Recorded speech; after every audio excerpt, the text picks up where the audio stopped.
What's up guys, welcome back to video. आज हम देखने वाले Pakistan economic crisis, a civil war is coming, Imran Khan versus Pakistan. तो क्या है पूरा मामला देखते हैं। और सिविल वॉर वही है जो जब पब्लिक इन्वॉल्व हो जाती है तो ये बहुत बुरा हाल होता है वहाँ पर। और जो सपोर्टर है इमरान खान के, भाई साहब अलग जोन में रह रहे हैं। तो देख, अलग जोन में कोई कंट्री के बाहर नहीं, मतलब वो माइंडसेट अलग चल रहा है बिल्कुल ही। तो अब ये न्यू ने पूरी वीडियो पे, पूरे मामले पे वीडियो बनाई है और पूरा डिटेल्ड होने वाली है। तो काफी इंटरेस्टिंग तरीका होता है हमेशा इनका। उस वीडियो का लिंक डिस्क्रिप्शन में, चैनल में, तो please subscribe. 1 2 3 let's go. Pakistan एक सीरियस इकोनॉमिक क्राइसिस से गुजर रहा है और अब पाकिस्तान में एक सिविल वॉर होने के चांसेस हैं। एक आदमी फैसले कर रहा है इस मुल्क के, ये कभी आप कबूल नहीं करेंगे। आपने अपने हकूक के लिए, हकीकी आजादी के लिए आपने जद्दोजहद करनी और निकलना बाहर। हो क्या रहा है? हो ये रहा है कि पुलिस इमरान खान को जेल में बंद करना चाहती है। इमरान खान जो देश के एक्स प्राइम मिनिस्टर है, जो पीटीआई पार्टी के लीडर है, उनके सपोर्टर्स पाकिस्तान के कई बड़े शहरों में प्रोटेस्ट कर रहे हैं, पुलिस के अगेंस्ट रास्ते पर उतर आए हैं। क्यों? Why is Pakistan so divided? ये है हमारी नई सीरीज पाकिस्तान एक्सप्लेन, जहां हम पाकिस्तान को एक इंडियन पर्सपेक्टिव से देखने की कोशिश करते हैं, उनके सक्सेस और फेलियर से कुछ इंपॉर्टेंट लेसन सीखते हैं। अगर आपको इस वीडियो से वैल्यू मिलती है तो इसे अपने दोस्तों के साथ शेयर कीजिए और ऐसे ही और इंटरेस्टिंग वीडियोस देखने के लिए चैनल को सब्सक्राइब करना ना भूलें। चैप्टर 1, कौन है इमरान खान? आज की कहानी एक इंसान के इर्द गिर्द घूमती है। ये है इमरान खान, जो पाकिस्तान के लिए एक हीरो है। एटलीस्ट कुछ लोग ऐसा मानते हैं, फॉर 2 रीजंस। एक, उन्होंने एज अ क्रिकेटर पाकिस्तान के लिए पहला वर्ल्ड कप जीता, और 2, वो पहले ऐसे प्राइम मिनिस्टर हो सकते थे जिन्होंने अपनी 5 साल की टर्म कंप्लीट की।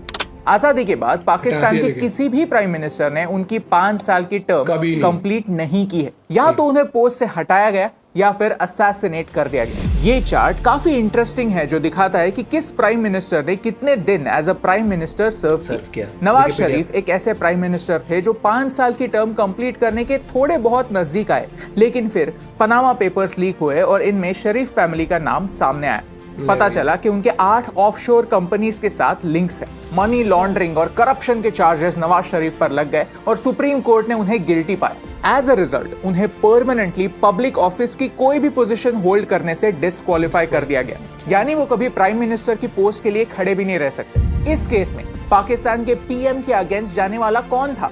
इमरान खान, जिन्होंने करप्शन के बेसिस पर एक केस बनाई और नवाज शरीफ को हमेशा हमेशा के लिए पॉलिटिक्स से ही निकाल दिया। और तो और नवाज शरीफ को करप्शन के चार्जेस के अंडर 10 सालों की सजा भी हुई, लेकिन जेल से बचने के लिए वो लंदन भाग गए और अभी भी वो वही है। ये पॉइंट इंपॉर्टेंट है, इसे याद रखिए। भारत और पाकिस्तान में एक बात कॉमन है कि दोनों देशों में हीरो कल्चर। हम डेस्परेटली एक हीरो की तलाश करते हैं। हम सोचते हैं कि एक मसीहा आएगा और चुटकी बजाते ही हमारे सारे प्रॉब्लम्स को सॉल्व कर देगा। इमरान खान की तरफ लोगों ने इसी आशा से देखना स्टार्ट किया। पॉलिटिक्स में उतरने से पहले ही उनकी एक इमेज थी। 1996 में उन्होंने अपनी खुद की पॉलिटिकल पार्टी बनाई। उनका ऑब्जेक्टिव एक ही था, पाकिस्तान के पॉलिटिक्स को 2 पार्टियां डोमिनेट करती आई थी और दोनों ही करप्शन के चार्जेस में फंसे हुए थे। उन्हें पाकिस्तान को एक करप्शन फ्री अल्टरनेटिव देना था ताकि पाकिस्तान की गवर्नेंस सुधर सके। अकाउंटेबिलिटी शुरू होगी मेरे से, फिर होगी मेरे वजीरों से, फिर हम नीचे जाएंगे। और इसी प्रॉमिस के साथ अगस्त 18, 2018 को इमरान खान पाकिस्तान के प्राइम मिनिस्टर बने। चैप्टर 2, तो अब क्या हो रहा है? इमरान खान अपने ही लोगों का विश्वास अपनी फुल टर्म तक नहीं बरकरार रख पाए और 2022 में ही उन्हें नो कॉन्फिडेंस मोशन के थ्रू पावर से हटाया गया। उन्हें पावर से हटाने में सबसे बड़ा रोल इस इंसान ने प्ले किया। ये है शहबाज शरीफ, पाकिस्तान के करंट प्राइम मिनिस्टर और नवाज शरीफ के भाई। प्राइम मिनिस्टर बनने के बाद वो खुद अपने भाई से मिलने लंदन गए। सोचिए, पाकिस्तान का करंट प्राइम मिनिस्टर अपने एब्सकॉन्डिंग भाई को मिलने के लिए लंदन जा रहा है। कितना अमेजिंग है, right? But that's the political play in Pakistan. एक तमाशा हो रहा है लंदन में, बिल्कुल। किसी दुनिया के मुल्क में इस तरह का तमाशा नहीं होता। पावर से हटने के बाद things have been difficult for Imran Khan. 2022 नवंबर में वजीराबाद में एक रैली के दौरान उन पर गोलियां चली। लकीली वो इस असैसिनेशन अटेम्प्ट से बच गए, लेकिन उन्होंने इसके लिए पाकिस्तान के पीएम को ब्लेम किया। अपार्ट फ्रॉम दिस, उनके अगेंस्ट 21 एफआईआर लॉन्च्ड है। इलेक्शन कमीशन उनके अगेंस्ट करप्शन चार्जेस को इन्वेस्टिगेट कर रही है और अब पुलिस उन्हें अरेस्ट करने के लिए उनके घर तक पहुंच गई है। जब पुलिस ने उनके घर को घेर लिया तो इमरान खान के फॉलोअर्स ने प्रोटेस्ट शुरू कर दिए। पेशावर, इस्लामाबाद, फैसलाबाद, कराची, बिहारी, केटा, मियानवाली, सरगोदा, इन सारे शहरों में हजारों की तादाद में प्रोटेस्टर्स आए, जिनके against tear gas, pellet guns और वाटर कैनन्स का इस्तेमाल हुआ। इस पूरे किस्से से पाकिस्तान के प्रेसिडेंट भी डर गए और उन्होंने कहा कि इस पॉलिटिकल इंस्टेबिलिटी की वजह से उन्हें दुख होता है। पाकिस्तान को लोगों की इकोनॉमिक प्रॉब्लम्स पर फोकस करने की जरूरत है और ना कि पॉलिटिकल इंस्टेबिलिटी बढ़ाने की। अल्टीमेटली जब हाई कोर्ट ने इस अरेस्ट को रोकने का आदेश दिया तब चीजें ठंडी हुई। ओके दोस्तों, मैं ये वीडियो रिलीज करने ही वाला था, लेकिन अब भी कुछ इंपॉर्टेंट अपडेट्स आए हैं जो आपके साथ शेयर करना जरूरी है। 18 मार्च को इमरान खान की कोर्ट में एक सुनवाई थी जिसके लिए वो खुद गए। आज यानी 19 मार्च को पुलिस इमरान खान के घर घुस गई और उन्होंने 61 लोगों को अरेस्ट किया है। और तो और उनके घर से AK-47 गन्स मिली हैं, ऐसा पुलिस का कहना है। अब इस न्यूज के बाद बहुत सारे प्रॉब्लम्स होने वाले हैं। Back to the video. लेकिन क्यों पुलिस उन्हें जेल में बंद करना चाहती है? चैप्टर 3, इमरान खान और करप्शन। पाकिस्तानी पुलिस इमरान खान को क्यों पकड़ना चाहती है? उन्होंने ऐसा क्या किया? सरकार कहती है कि उन्होंने सरकारी धन चुराया है और अपने पास रखा है। तोशाखाना केस में उनके अगेंस्ट एक वारंट निकला। एक सेकंड, ये तोशाखाना क्या होता है? तोशाखाना यानी ट्रेजरी, देश की संपत्ति। होता यह है कि जब भी कोई लीडर देश के लिए किसी विजिट पर फॉरेन देश में जाता है और उसे कोई गिफ्ट मिलता है तो फिर वो गिफ्ट उसका गिफ्ट नहीं, वो देश के लिए गिफ्ट होता है और वो गिफ्ट ट्रेजरी के पास जाना चाहिए। लॉजिक यह है कि प्राइम मिनिस्टर या फिर कोई भी एक लीडर देश का सेवक होता है, उसे मिलने वाला गिफ्ट देश की भलाई में यूज होना चाहिए, क्योंकि वो गिफ्ट उसे एज अ पर्सनल कैपेसिटी नहीं मिला है, उस पोस्ट को मिला है, the post of a prime minister. Bharat में एक सिस्टम है कि सिर्फ 5,000 रुपए के कम वैल्यू के गिफ्ट्स डिप्लोमेट्स या पॉलिटिशियंस अपने पास रख सकते हैं। अगर वैल्यू 5,000 से ज्यादा है तो उन्हें जमा करना पड़ता है, और अगर किसी लीडर को वो गिफ्ट रखना है तो फिर डिफरेंस पे करना पड़ता है। ऐसा सिस्टम होना जरूरी है, नहीं तो फिर कोई भी लीडर अपनी पावर का गलत इस्तेमाल कर सकता है, करप्ट बन सकता है। प्राइम मिनिस्टर्स बदलते रहते हैं, लेकिन इन गिफ्ट्स का क्या करना है ये देश डिसाइड करता है। अब पाकिस्तान एक इकोनॉमिक क्राइसिस से गुजर रहा है और अमेरिका कह तो जरूर रही है कि वो मदद करेगा,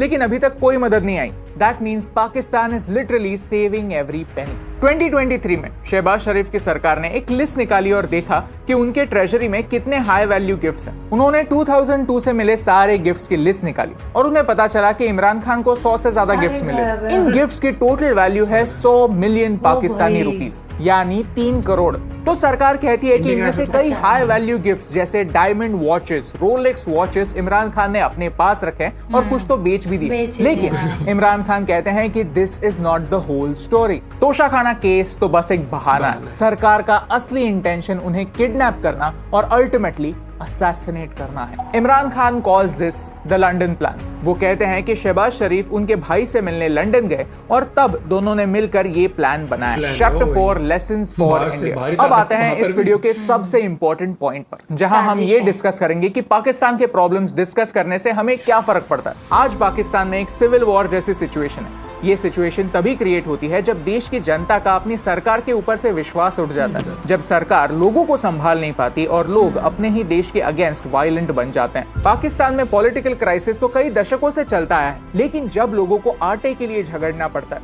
रिलायबल इलेक्ट्रिसिटी नहीं होती, पेट्रोल के दाम छप्पर फाड़ देते हैं, तो क्या होगा? कब तक लोगों के पेशेंस की परीक्षा होगी? इस सवाल का जवाब सिर्फ पाकिस्तान को नहीं, भारत को भी ढूंढने की जरूरत है। हम दोनों देशों के लिए सबसे पहला लेसन है हीरो कल्चर के बारे में। इस वीडियो की शुरुआत में हमने हीरो कल्चर की बात की। ये हीरो कल्चर भारत में भी है।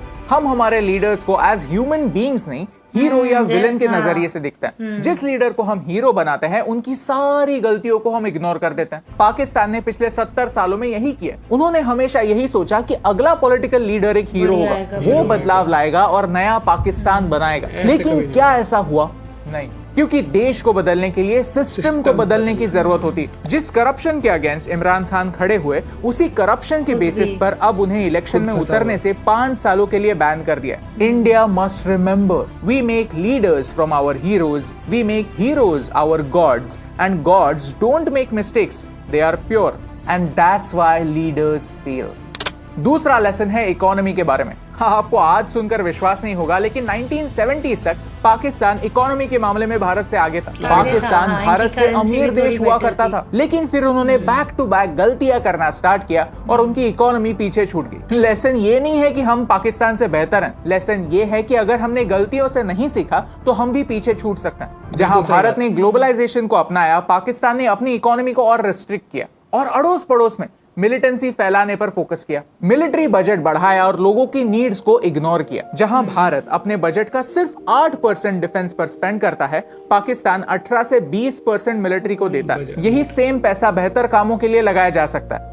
And the last lesson is about distractions. आज की स्टोरी में हमने यही देखा कि कैसे अलग अलग लीडर्स देश को आगे बढ़ाने के छोड़कर दूसरे लीडर्स को नीचा दिखाने में फोकस करता है। डोंट यू थिंक कि भारत में भी ऐसा ही होता है? अच्छा काम करना इंपॉर्टेंट नहीं, इंपॉर्टेंट क्या है? दूसरे लोगों को फील करवाना कि दूसरा लीडर कितना निकम्मा है। अक्सर मीडिया और सरकार लोगों को डिस्ट्रैक्ट करने के लिए अलग अलग नुस्खे लाती है ताकि हम डिस्ट्रैक्टेड रहें और सवाल ना पूछें, मेन मुद्दों को साइड में रखकर चुप हो जाएं और सो जाएं। 2023 पूरी दुनिया के लिए एक चैलेंजिंग साल होने वाला है, ये एक सच है। पिछले एक साल में हमने हमारे नेबर्स को एक के बाद एक फेल होते हुए देखा। श्रीलंका, पाकिस्तान, बांग्लादेश, तीनों देशों की इकोनॉमी फाइट कर रही है सर्वाइवल के लिए। बुरे इकोनॉमिक डिसीजंस एक देश को भारी पड़ सकते हैं, ये ऑलरेडी हमने देखा है और ये सिलसिला 2023 में कंटिन्यू होने वाला है। तो हमें एज अ कंट्री हमारे कोर इश्यूज पर फोकस करने की जरूरत है और इसमें हमें हमारे लीडर्स को अकाउंटेबल रखना ही हो। अगर आपको इस वीडियो से वैल्यू मिली, कुछ नया सीखने मिला, तो इसे अपने दोस्तों के साथ शेयर कीजिए। Because only a fool learns from his own mistakes,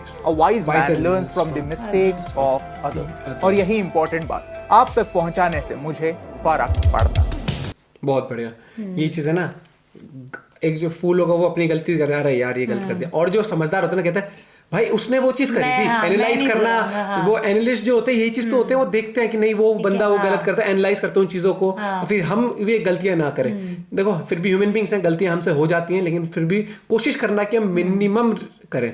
तो उस चीज के लिए आपको सीखना चाहिए। जैसे कहते हैं ना कि वो घर वाले कहते हैं या पॉजिटिव वाले उनके लड़के से सीख ले, उनका लड़का पढ़ रहा है, शर्मा जी के, हाँ तो वो चीज, और बोले नहीं तो उनके जैसा हो जाएगा, उनका लड़का देखिए कर रहा है, तो वो चीज होती है। और बहुत ही ये चीज मैं कहना चाहता हूँ कि पाकिस्तान इंडिया से आगे था, लेकिन अपनी ही गलतियां कर करके वो पीछे, वो कहते हैं ना दौड़ में लास्ट तक जब तक दौड़ होती है उससे पहले ही नहीं होता, उसका दिमाग ना शुरू से ही पुट्ठे कामों में चला। और आज भी अपनी फौज के ऊपर इतना ज्यादा बजट खर्च करते हैं, और जबकि उनको नहीं, वैसे नहीं, मैंने एक चीज देखी है इतना कि उनके ऊपर दबदबा किसी का, मुझे ऐसा लगता है कि दुनिया में हर जगह जो एक मेन टेररिज्म का हुआ है उसे वो पाकिस्तान को कहा जाता है, ठीक है? तो पाकिस्तान अगर वही चीज खत्म कर दे तो उसे इतना ज्यादा मिलिट्री पे वो करने की जरूरत नहीं है। मिलिट्री पे काम कर रहा है तो फिर भी टेररिज्म कैसे हो रहा है? ये सबसे बड़ी बात ये है। हाँ ये तो नहीं, अगर वो ये चीजें बंद कर दे, ठीक है, और इस बजट को अपनी मतलब जो लोग हैं उन पे अपने देश की तरक्की में खर्च करें, ठीक है, बजाय इसके कि सारा मिलिट्री पे लगाया जा रहा है। नहीं, पाकिस्तान में मुझे ऐसा समझ नहीं आता कि ऐसा है क्या, वो किस चीज को इनसिक्योर है। वही गौरव सर वाली बात है कि तुम्हारे पास क्या था, वो जांघिया बनियान बनाने के अलावा क्या कौन सी ऐसी खुफिया टेक्नोलॉजी है? इंडिया का कोहिनूर ये अब लंदन से लाके अपने पास में छुपा के बैठे सकता है कि कहाँ तुम मतलब कौन तुम पे हमला और क्यों करेगा? क्या तुम्हारे पास बहुत तगड़े ये मिसाइल है जो किसी पे दुनिया, या इतनी तगड़ी टेक्नोलॉजी की आएंगे, या एलियंस पाल रखे हैं कि हमने कहीं एलियन दबा रखे हैं और वो ले गए दुनिया? मैं समझ ही नहीं आता भाई। देखो मुझे तो अभी भी एक ही चीज समझ आती है कि यहाँ पर जो उन पे चार्ज लगा रहा है करप्शन का, वो खुद करप्ट निकल रहा है और ऊपर से जो वो था जिसका भाई करप्शन के चक्कर में उसको पुलिस पकड़ने वाली थी, वो लंदन भाग गया, अब वो यहाँ का पीएम वहां मिल रहा है। क्या एग्जांपल सेट कर रहे हो आप? ये तो वही बात होगी, मोदी जी यहाँ पर है और वो नीरव मोदी जो भग गया, विजय माल्या भग गया, उनके साथ वहां बैठ के चाय पी रहे हैं, ऐसी फोटो आ जाए आप रातों रात में बता रहा हूँ संसद में बवाल हो जाएगा। ये जो हरकतें हो रही है ना, पाकिस्तान नहीं कर सकता ऐसा, लेकिन ये चीज तो मैं क्योंकि वहाँ देख नॉर्मली यहाँ कौन क्वेश्चन, यहाँ जनता क्वेश्चन करेगी या जो भी ऑपोजिशन, बस पता है सारे ही एक से हैं, सब एक गजब टोपीबाज लोग हैं। आपका क्या पॉइंट ऑफ व्यू इस बारे में? तभी ये तूने देखा है, उसने भी बताया था कि इनका कोई जो एक्स मिनिस्टर हुआ, ठीक है, कोई भी एक सिंगल बंदा इनका वहां नहीं रहता, पाकिस्तान में नहीं रहता, सब चाहे वो आर्मी के जनरल वगैरह सब बाहर। मिलते हैं आपसे एक और वीडियो के साथ, बाय बाय, टेक केयर।